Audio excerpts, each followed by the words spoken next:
hari lepas hari Tuhan, kalau kami masih bangun pagi bernafas, masih diberikan kesempatan sama Tuhan, berarti kami harus sadar kami memiliki tanggung jawab buat hidup ini. Karena pemberian Tuhan terlalu berharga buat kami. Itu sebabnya kami mau menghargai pemberian Tuhan. Pemberian Tuhan itu cuma-cuma Tuhan, diberikan secara gratis buat kami. Tapi bukan murahan Tuhan. Pemberian Tuhan itu dahsyat dan luar biasa. Biarkan lagu yang kami nyanyikan tadi Tuhan membuat kami makin mengerti bahwa kasih-Mu tanpa syarat, tanpa kondisi. Dan selama Kau di kayu salib, itulah yang Kau pikirkan, yaitu kami. Bahkan kami belum lahir, kami belum ada. Kami belum punya kesempatan untuk bisa mengasihi Tuhan, Engkau telah terlebih dahulu mengasihi kami. Thank you Jesus. Terima kasih Tuhan. Terima kasih Bapa yang baik. Kami sambut firman kebenaran. Dan kami percaya Roh Kudus yang ada di dalam kami akan terus meneduhkan hati kami. Dalam nama Yesus kami sambut firman kebenaran, kita sama-sama katakan amin. Amin, amin, amin, amin, amin. Silakan duduk. Shalom semuanya. Terima kasih Brother Eric dan semua tim PW. Saya kenal dia udah lama banget. Oke. Hari ini kita mau bahas tentang sebuah kebenaran firman yang saya berikan judul tabir. Tabir ini adalah sesuatu yang menghalangi manusia kepada Tuhan, menjadi pemisah antara manusia dengan Tuhan. Dan pada saat awal kata tabir itu diucapkan, kalau kita buka di Alkitab kita, itu adalah sesuatu yang sangat-sangat sebenarnya sesuatu yang sangat eksklusif sebenarnya begitu. Dan kita bisa lihat perbedaannya, nanti saya kasih lihat kata tabir pertama kali yang disebut di perjanjian lama itu seperti apa, kata tabir pertama kali yang diucapkan di perjanjian baru itu seperti apa. Selama penjelasan ini coba Bapak Ibu dan kita semua termasuk saya juga, kita mulai mikirin postur saya datang kepada Tuhan dalam hati saya itu seperti apa. Karena yang kita bahas ini fisiknya nih kayak begini. Dan semua yang serba fisik di perjanjian lama itu dimasukin sama Tuhan ke dalam sini. Semuanya. Itu sebabnya kalau kita mengerti itu dengan benar, semua yang serba fisik dimasukin ke sini, berarti Tuhan mau sebuah hubungan yang sangat indah dan responnya kita juga harus benar. Gitu aja. Contoh. Dulu yang sakral adalah bait Allah, sekarang yang sakral adalah tubuhmu adalah bait Roh Kudus. Dimasukin ke sini toh. Dulu yang sakral adalah pengorbanan-pengorbanan, kalau baca imamat pasti ngejelimet, sekarang pengorbanan gak ada artinya tanpa ketaatan. Dulu yang sakral adalah sabatnya, sama Yesus dimentahkan sabatnya, dia buat mujizat di hari sabat. Dia ngajarin kepada manusia, sabat adalah masuk ke dalam perhentian Tuhan, tinggal di dalam damai Tuhan, dimasukin ke sini. Dulu yang sakral, anak 8 hari harus disunat, karena itu lambang daripada penyertaan Tuhan. Hari ini Paulus bilang begini, yang disunat tuh hati kamu, daripada segala dosa dan apapun yang ada dalam hidup ini. Dulu perintah Tuhan ditulis di atas loh batu, 2 Korintus 3 ayat 3 mengatakan sekarang perintah Tuhan ditulis di atas loh hati manusia. Semuanya dimasukin ke sini. Jadi itu sebabnya semua yang fisik di perjanjian lama, ketika kita sadar dan kita lihat satu-satu alurnya, ketika masuk ke dalam perjanjian baru dan Yesus ajarkan, dia lagi kasih tahu begini sama kita. Saya nggak perlu yang namanya ritual tata ibadah sebenarnya. Saya nggak katakan itu nggak penting ya. Saya nggak perlu begitu-begituannya. Saya perlu hati kamu, sikap hatimu datang kepada saya. Sesederhana itu sebenarnya. Kalau kamu keluar dari gedung gereja hari ini, kalau saya bisa katakan gitu ya, kalau Roh Kudus bisa bicara nih hari ini sama kita yang kedengeran gitu ya. Kamu harus paham bahwa tubuhmu adalah bait Roh Kudus. Makanya ada ayat di Alkitab yang mengatakan kalau ada sampai orang menghancurkan atau menganiaya bait Roh Kudus, orang Kristen yang hidupnya adalah bait Roh Kudus, bahaya hidupnya dia. Makanya orang-orang yang martir, yang dibunuh di bumi ini, mereka sedang menghancurkan bait Allah sebenarnya. Dan orang-orang yang membunuh orang Kristen, orang percaya, dua hal terjadi. Dia bertobat terima Yesus, atau sesuatu yang sangat celaka terjadi sama dia. Karena Tuhan memperhitungkan semuanya. Yang dihancurkan adalah bait Roh Kudus. Dibuat mati, dihukum, dibunuh bahkan sama orang-orang seperti itu. Jadi ini semuanya udah ada di Alkitab. Nah, ada satu prinsip yang juga serba fisik, namanya tabir. Tabir ini kalau kita lihat hari ini horden. Nah ini kayak gini, nah ini horden nih. Bagus juga saya punya visual aid. Inilah tabir, ya. Ini tabirnya begini nih, ya. Sekarang coba lihat, kan sekarang Alkitab kita udah digital ya. Kalau dulu Pak kalau buka buku kan susah nih nyari-nyarinya. Sekarang kalau digital coba klik kata tabir pertama yang keluar di Perjanjian Lama, pasti keluarnya di kitab Keluaran. Coba lihat ya sama-sama saya. Keluaran pasalnya yang ke-26, ayatnya yang ke-31, itu pasti keluar kata tabir. Kita baca dulu ayat 30-nya. Ayat 30 dikatakan begini, jadi gini, prosesinya gini, urutannya gini. Manusia jatuh dalam dosa kan? Manusia di-expel dari atau dikeluarkan dari hadirat Tuhan, dikeluarin dari Taman Firdaus. Dikeluarin dari situ, dijaga sama malaikat kerub, hadirat Tuhan gak bisa dihampiri. Oke? Waktu akhirnya keluar manusia dari hadirat Tuhan, Tuhan yang mau memulihkan hubungannya dengan manusia, Tuhan mulai bilang begini sama manusia, ayo buat mezbah. Tuhan mau ada sesuatu yang fisik karena belum ada Yesus. Buat mezbah biar aku hadir. Bahkan di semak belukar ketika Musa mau datang kepada Tuhan, dia hadir di situ, tetapi ironisnya manusia gak bisa dekat-dekat. Tuhan bilang gini, Musa jangan dekat-dekat karena ini tanah kudus. Ironis, karena kekudusan Tuhan bisa membunuh manusia, bukan Tuhan bunuh manusia, tetapi ketidakkudusan manusia bisa dilumat sama kekudusan Tuhan. Itu pengertiannya begitulah, ya. Jadi makanya dia bilang jangan dekat-dekat. Karena belum ada mediatornya, belum ada Yesusnya, belum ada orang yang bisa menutup dosa kamu pada saat itu. Dengan berjalannya waktu, kemudian bangsa Israel keluar dari Mesir, kemudian akhirnya Tuhan mulai kasih tahu, oh yuk sekarang buat tempat fisik di mana aku bisa hadir di dalamnya. Tuhan begitu rindu, dia mau ketemu sama manusia, tapi dibatasi sama dosa, itu sebabnya Tuhan punya prosesi-prosesi. Semua ini adalah gambaran nanti ketika Yesus akan datang sebagai imam besar agung. Nah kemudian manusia dibilang begini, ayo sekarang kamu buat yang namanya kemah Musa, atau yang kita kenal tabernakel Musa. Itu pertama kali yang kita kenal sampai hari ini ya, kalau kita lihat ya jadinya gedung gereja. Jangan pernah berpikir bahwa Tuhan hidup di dalam gedung gerejanya. Tuhan hidup di dalam kita hari ini ya. Itu gedungnya, gerejanya kan kita gitu ya. Tapi waktu saat itu begitu. Pertama kali cikal bakalnya adalah kemah Musa. Karena mereka mengembara, kemah itu bisa istilahnya di knockdown lah, bisa dibawa-bawa gitu ya. Nah pertama kali keluar begini, Keluaran 26 ayat 30 mengatakan begini. Kemudian haruslah kau dirikan kemah suci sesuai dengan rancangan yang telah ditunjukkan kepadamu di atas gunung itu. Oke, kemah suci dibangun. Nah perhatikan ayat 31, ini pertama kali kata tabir keluar di sini. Karena waktu dibangun, Tuhan bilang gini, sekarang harus ada pemisah antara Tuhan dengan manusia, gak bisa sembarangan. Manusia gak bisa ketemu sama Tuhan. Harus ada mediatornya. Tapi karena belum ada Yesus mediatornya, imam besar. Siapa imam besar yang pertama namanya?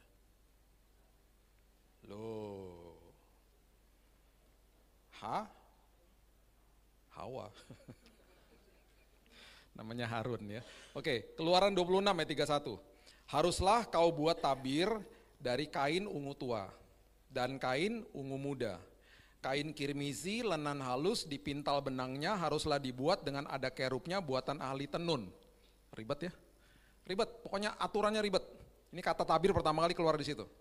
Haruslah ayat 32, engkau menggantungkannya pada 4 tiang dari kayu penaga yang disalut dengan emas, dengan ada kaitannya dari emas berdasarkan 4 alas perak.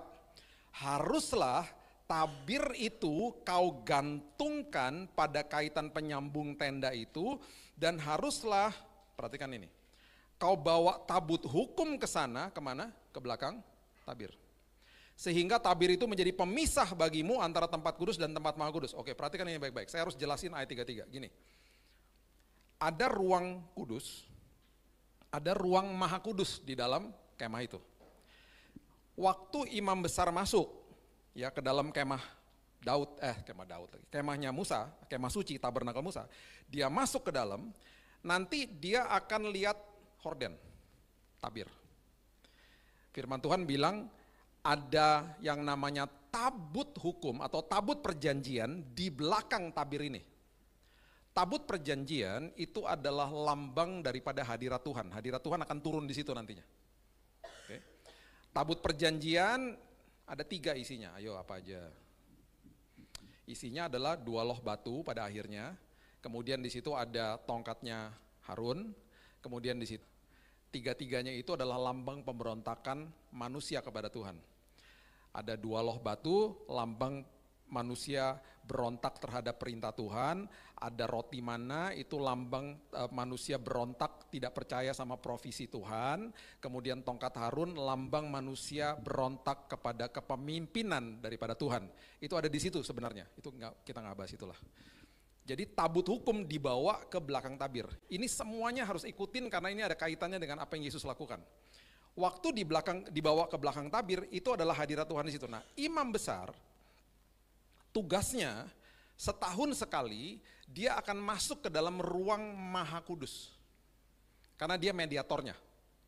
Jadi waktu dia masuk ke dalam ruang Maha Kudus, dia bawa darah hewan.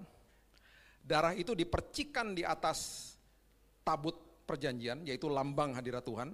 Hadirat Tuhannya turun di situ. Hadirat Tuhan ketika turun, Tuhan melihat imam besar dari kacamata Taurat atau hukum. Kalau sampai imam besarnya tidak kudus, mati imam besarnya. Kelar dia di situ. Jadi bisa bayangin imam besar yang masuk ke dalam ruang Maha Kudus setiap tahun itu, kalau dia masih hidup sampai hari ini, pasti kita datengin rumahnya dia. Sebelum hari pendamaian, karena dia akan mendamaikan kita sama Tuhan. Rumahnya dia, terus kita pasti ngomong gini, bro thank you banget ya, besok lo jadi mediator gue sama Tuhan, gue titip doa ya, mintain sama Tuhan supaya dosa gue ditutup. Gak bisa dihapus, yang menghapus dosa cuman Yesus, cuman ditutup dosanya. Tolong ya titip ya, terus udah gitu kita tanya gini, bro lu udah puasa sosmed gak? Karena kan lu harus kudus. Kalau lu gak kudus besok metong lo, mati lo besok. Iya gue udah 21 hari gue gak lihat sosmed, gue udah bersih, pikiran gue bersih gitu. Karena dia juga harus melakukan semua prosesi pengudusan bagi dirinya. Kan dia bukan Tuhan. Jadi kalau dia sampai gak kudus, dia buka horden, dia masuk ke belakang tabir, hordennya ketutup lagi toh. Terus dia percikin darahnya, Tuhan turun, dia gak kudus, mati dia. Makanya di kakinya ada lonceng, kemudian ada tali, supaya kalau sampai dia mati, temannya narik jenazahnya dari luar. Temannya gak berani masuk ke dalam, karena temannya bisa ikutan mati.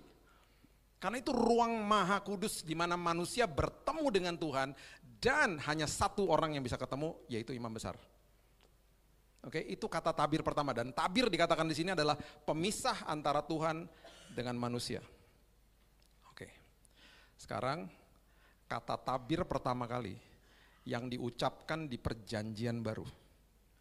Kalau Bapak Ibu klik kata tabir di perjanjian baru, pasti Alkitab kita akan mengatakan itu ada di Matius pasal yang ke-27, ayat yang ke-50 sampai 51 mengatakan begini. Matius 27 ayat 50 sampai 51. Apa yang terjadi? Pada saat ini yang masuk ke dalam ruang Maha Kudus itu bukan imam besar yang zaman perjanjian lama lagi, tetapi yang melakukan ini adalah Yesus, imam besar agung kita, dan dia masuk ke situ sekali untuk selamanya. Oke? Di zaman itu, di zaman perjanjian lama, imam besar hanya bisa melakukan penutupan dosa. Jadi kalau di sini saya nih, baju saya ini ya, ada noda dosa, imam besar zaman dulu cuma begini, tutupin. Yesus bukan nutup dosa, Yesus hapus dosa. Jadi kalau ada dosa di sini dan saya buka baju saya, hilang. Itu bedanya. Dahsyat kan? Terkagum-kagum gak kita sama Yesus? Matius 27 ayat 50 mengatakan begini, Yesus berseru pula dengan suara nyaring lalu menyerahkan nyawanya di kayu salib. Waktu dia katakan selesai di kayu salib, itu kata terakhir di kayu salib. Selesai, teleo, tetelestai, finish, complete. Selesai tugasnya dia, karyanya dia. Hal pertama yang terjadi, karena dia menggambarkan imam besar itu masuk ke dalam ruang Maha Kudus, hal pertama yang terjadi, dikatakan lihatlah tabir bait suci bukan tersingkap, terbelah Bapak Ibu. terbelah dua dari atas sampai ke bawah, alias dirobek sama dia, terjadi gempa bumi dan bukit-bukit batu terbelah. Kalau di perjanjian lama, imam besar masuk ke belakang horden, ke belakang tabir, itu hanya menyingkap tabir, dia masuk ke dalam, tabirnya ketutup lagi nggak? Ketutup lagi, dia nggak kelihatan. Waktu Yesus katakan selesai di kayu salib, tabir pemisah, horden pemisah dirobek sama dia, waktu dia masuk ke belakang tabir bait Allah, istilahnya kalau kita masih bisa lihat secara rohani, belakangnya Yesus itu masih kelihatan karena dirobek sama dia. Kenapa dirobek? Itu pertanyaannya. Kenapa dirobek? Kenapa dia masuk berhadapan sama Bapa di sorga, sama hadirat Bapa di sorga? Kenapa itu dirobek? Alkitab juga mencatat kenapa dirobek. Karena rupanya waktu dia masuk ke dalam ruang Maha Kudus, kenapa itu dirobek? Kenapa tidak ada pemisah lagi antara manusia dengan Tuhan karena dia adalah imam besar? Rupanya ada yang dibawa sama dia. Imam besar kan gak boleh bawa siapa-siapa. Imam besar nggak boleh bawa jemaatnya, imam besar nggak boleh bawa manusianya. Kalau kita hidup di saat itu, imam besar nggak bisa bawa kita. Coba lihat Ibrani pasal yang ke-6 ayat 19 sampai 20. Ibrani pasal yang ke-6 ayat 19 sampai 20. Saya kalau baca ayat ini ya, berkali-kali, saya kalau nggak nangis, saya merinding.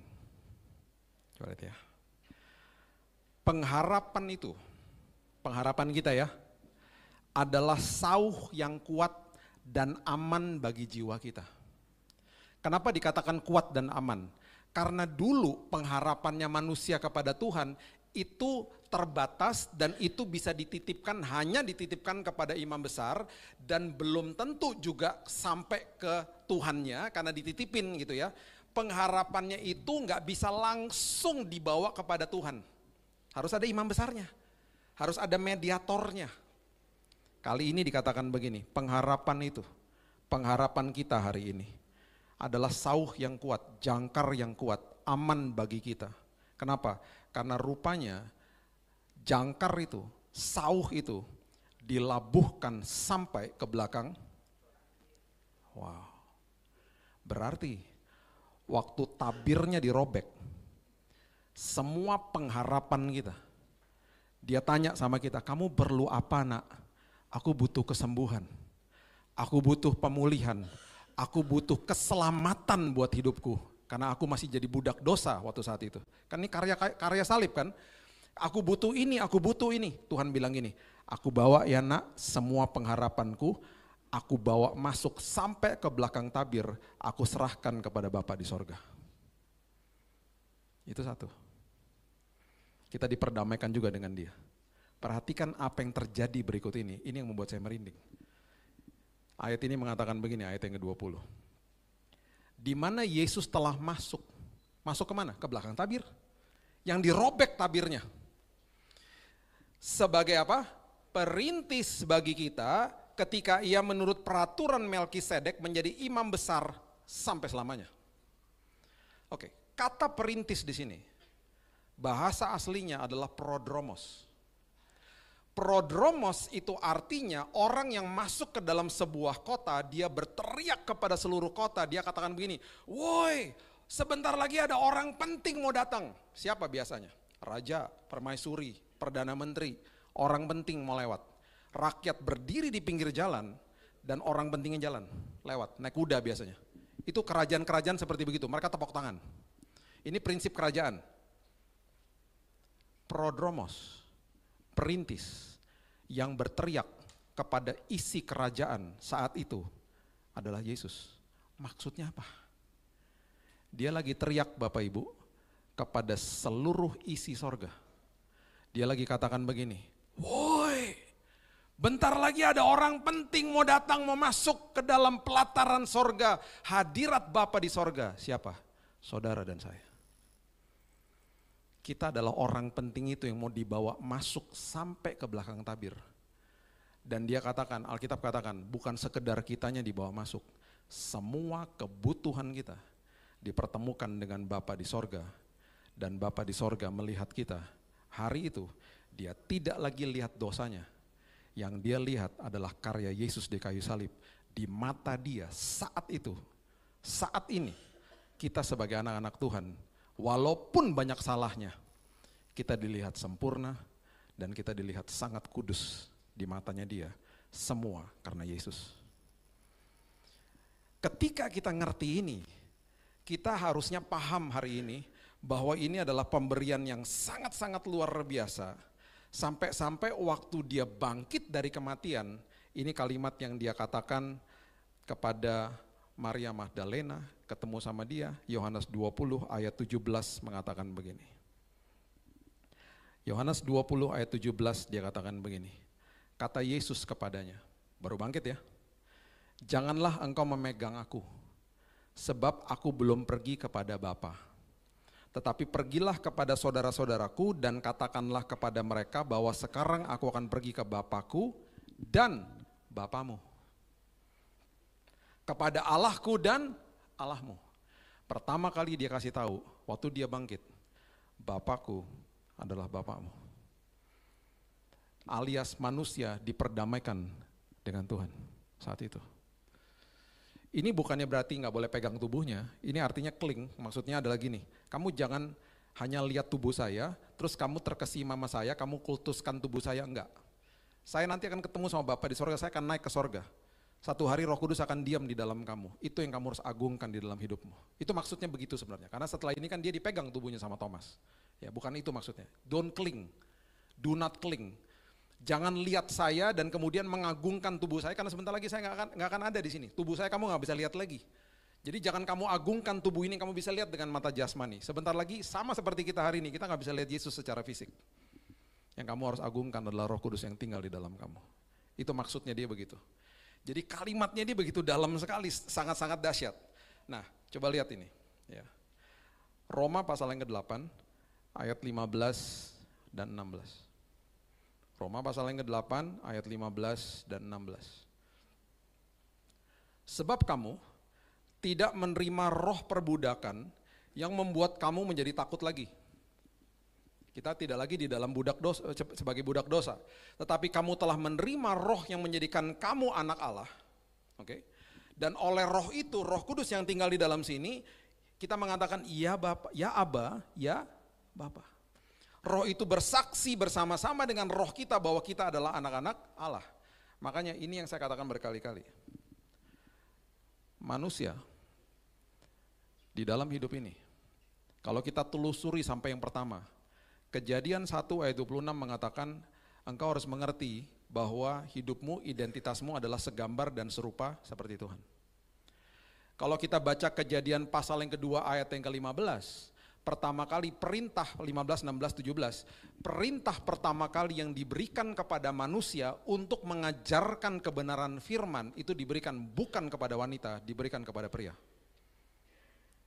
Tuhan mengatakan kepada manusia, manusia itu artinya pria, jangan makan buah pengetahuan baik dan jahat itu. Itu pertama kali instruksi diberikan kepada pria, bukan kepada wanita. Jadi pria itu fungsinya adalah sebenarnya memberitahu tentang firman, mengajarkan tentang firman di dalam rumah demi rumah, di dalam keluarga demi keluarga, dan harusnya dia menunjukkan kepada keluarganya isi hati Bapa di sorga. Sebenarnya begitu. Itu fungsi pria. Itu sebabnya pembawa identitas di dalam keluarga itu pria. Wanita memberi kehangatan. Nah ketika itu terjadi, Tuhan juga tahulah terjadi distorsi, terjadi banyak hal-hal di dalam dunia, kita kepahitan sama keluarga kita, bahkan sama orang tua kita, bahkan yang paling mengerikan setiap orang yang hubungannya tidak baik dengan bapaknya, pasti ada sampah dalam hidupnya.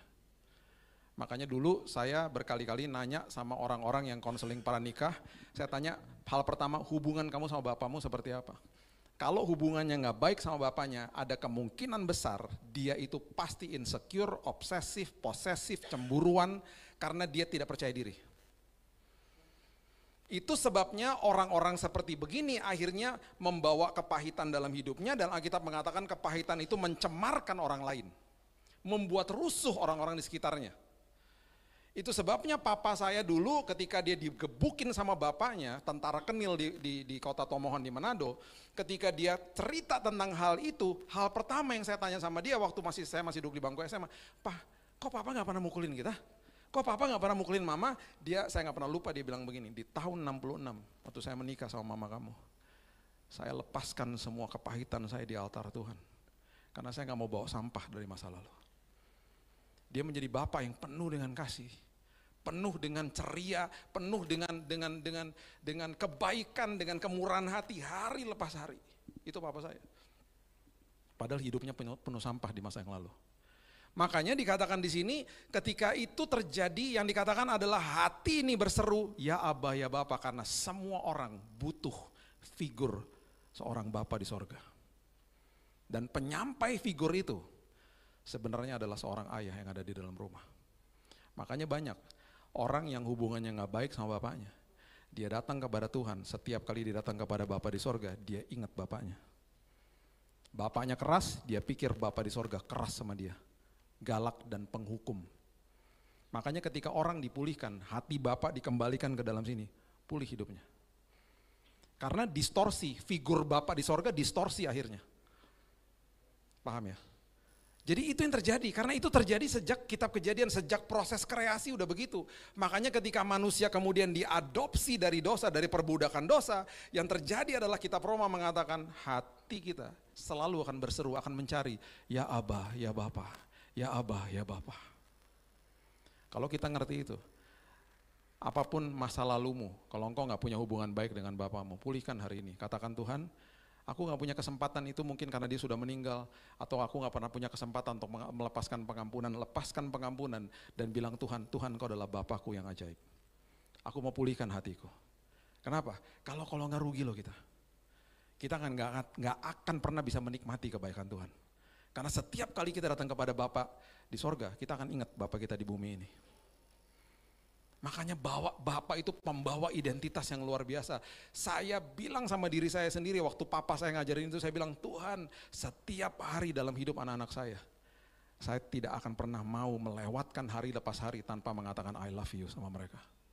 Karena saya mau mereka bertumbuh dewasa, menerima isi hati Tuhan. Makanya saya pernah mungkin ceritakan di sini, teman saya bebas dari narkoba, nggak pakai rehab itu karena setiap hari dia diterima sama bapaknya di rumah, dia diampuni sama bapaknya.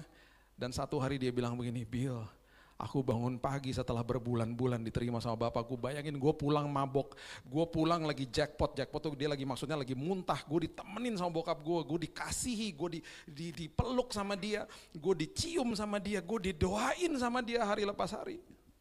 Satu hari Bill, gue gak tahan Bill, gue bangun pagi, gue bilang Tuhan aku mau lepaskan semua ini, gue gak pakai rehab Bill. Kenapa? Kok bisa begitu? Tau gak dia bilang ini, gue lihat Yesus Bill dalam hidupnya bokap gue. Gue terima Yesus Bill, gue pulih hidup gue gak pakai rehab.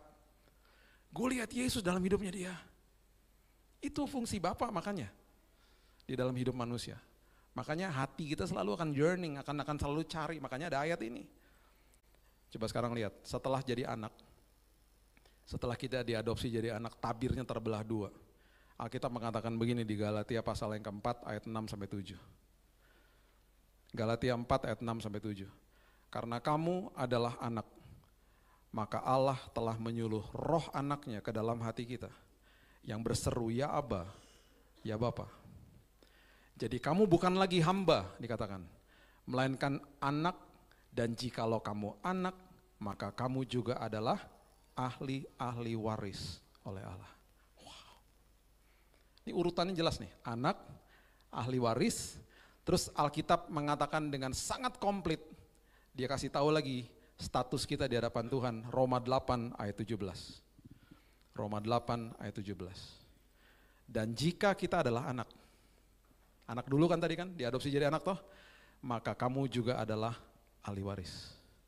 Kemudian dia katakan begini, kalau kamu anak, kalau kamu ahli waris, berarti kamu adalah orang-orang yang berhak menerima janji-janji Allah.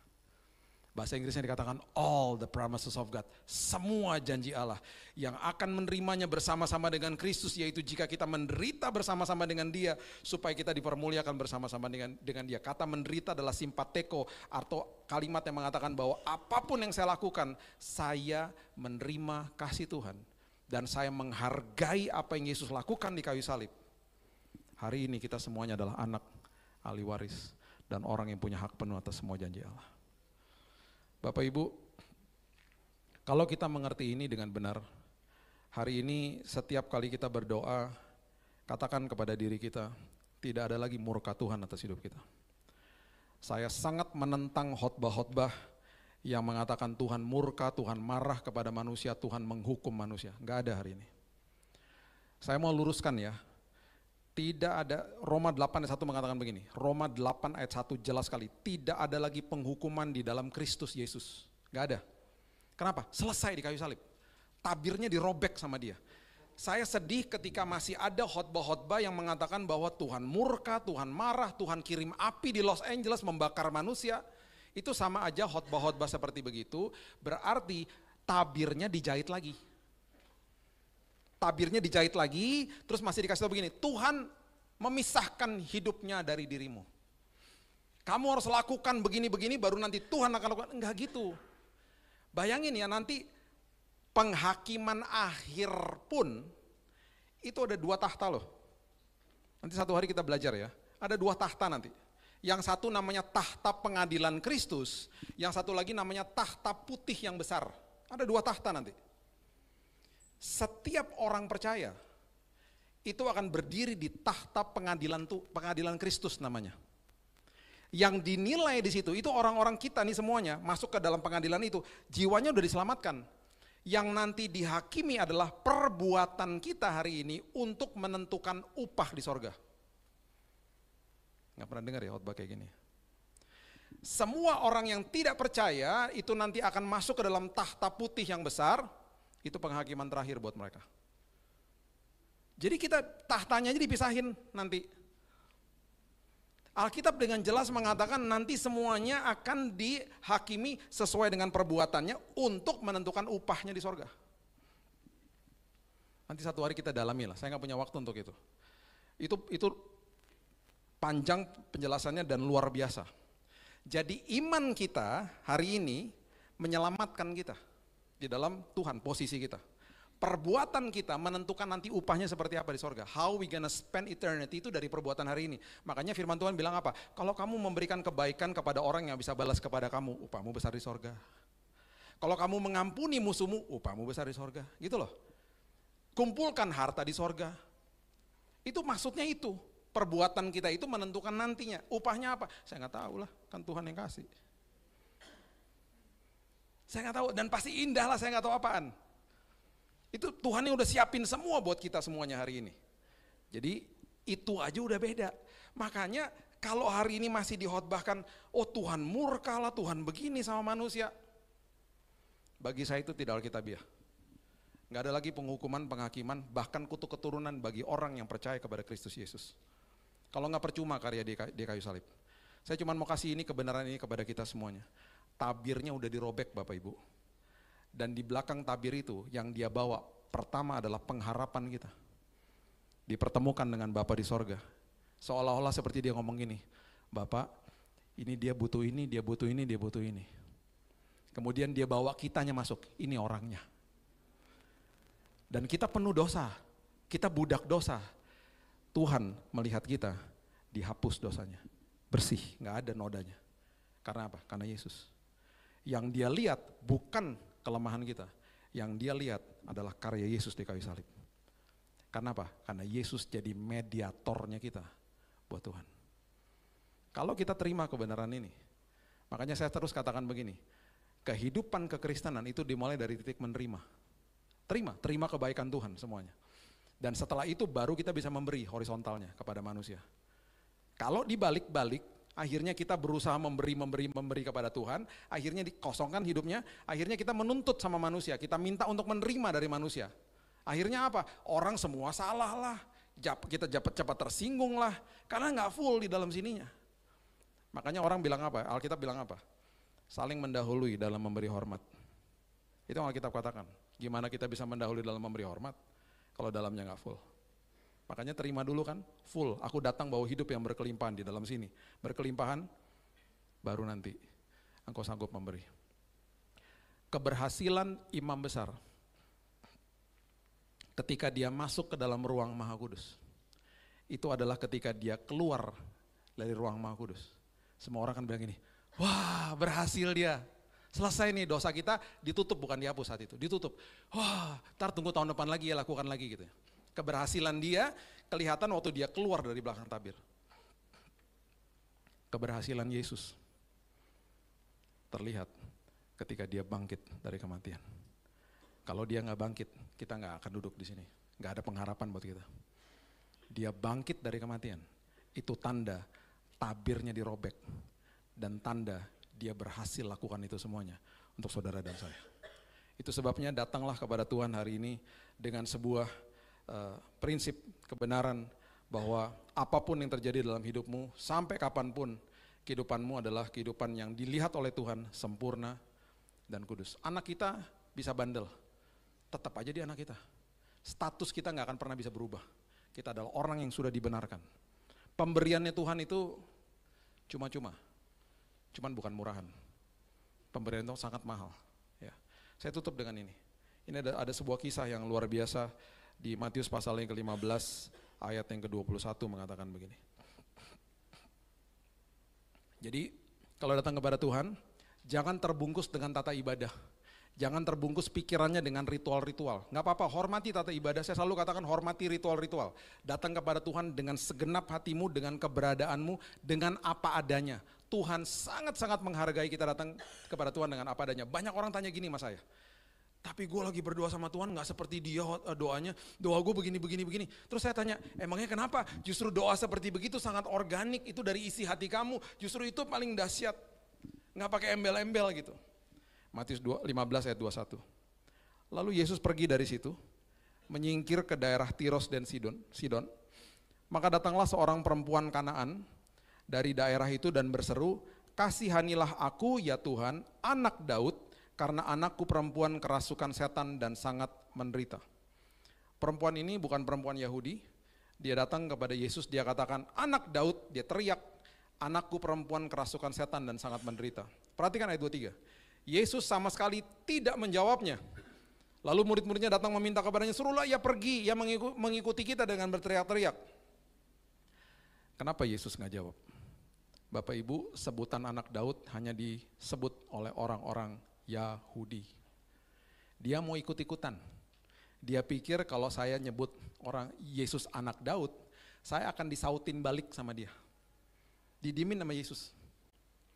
Terus ujian yang kedua. Yesus bilang begini, aku hanya diutus hanya kepada domba-domba yang hilang dari umat Israel, bukan kepada kamu. Pengujian, hanya diuji aja sebenarnya. Tetapi perempuan itu mendekat dan menyembah dia dan berkata, Tuhan tolong aku. Tetapi Yesus menjawab, tidak patut mengambil roti yang disediakan bagi anak-anak yang melemparkannya kepada anjing. Karena orang-orang yang non Yahudi pada saat itu disebutnya anjing sama mereka. Sama orang-orang Yahudi maksudnya. Yesus lagi menguji dia. Terus dia bilang begini, benar Tuhan, namun kan anjing makan remah-remah yang jatuh dari meja tuannya. Mau cuman dikit aja kuasa Tuhan, aku terima deh Tuhan. Karena walaupun cuman remah-remah, pasti itu punya kuasa untuk menyembuhkan anakku. Kata perempuan itu, benar Tuhan, namun anjing makan remah-remah yang jatuh dari meja tuannya. Perhatikan kalimat ini, dia katakan benar Tuhan. Dia gak sebut lagi anak Daud. Dia tinggalin itu semua ritual-ritualnya dia.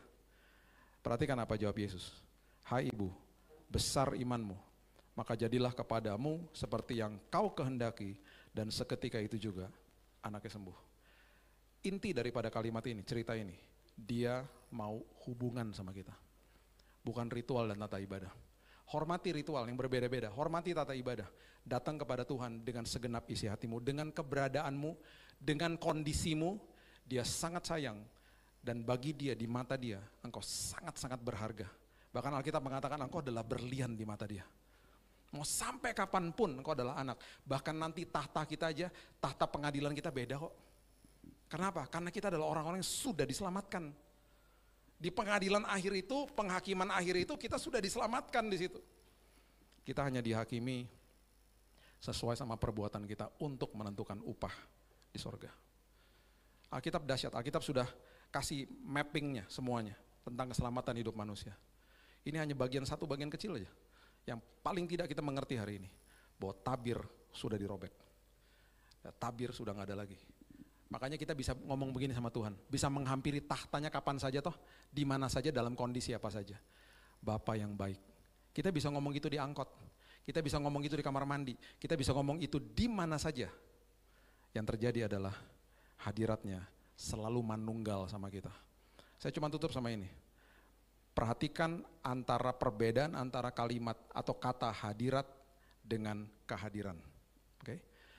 Tuhan selalu hadir dalam hidup kita, tidak pernah tidak. Roh Kudus diam di sini, nggak pernah ninggalin kita.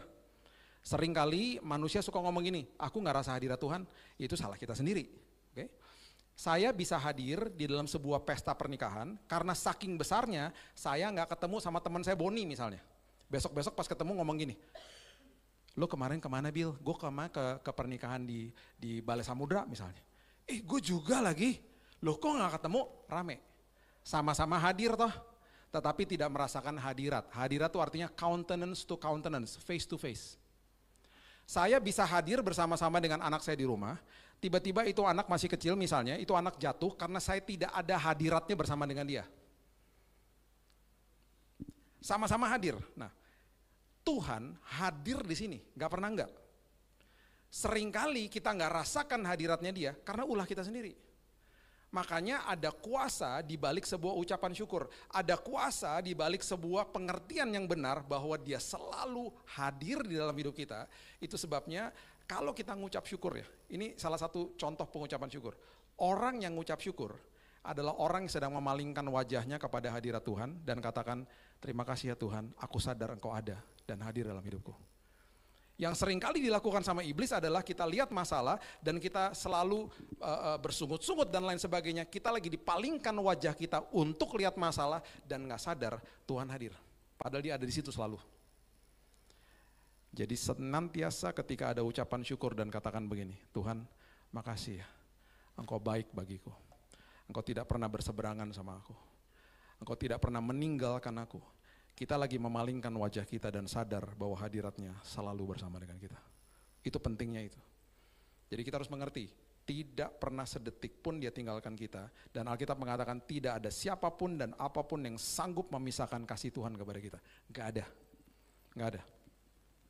Kita adalah umat yang sangat dikasihi dia. Amin. Oke, mari kita tundukkan kepala kita. Kita siapkan hati kita untuk perjamuan kudus. Dan ingat, ketika nanti kita makan tubuh dan darah Kristus yang manunggal dengan hidup kita,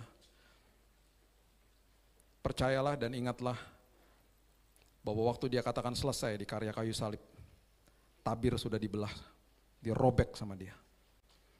Dan hari ini kita sudah diperdamaikan dengan Tuhan. Terima kasih Yesus. Terima kasih Yesus.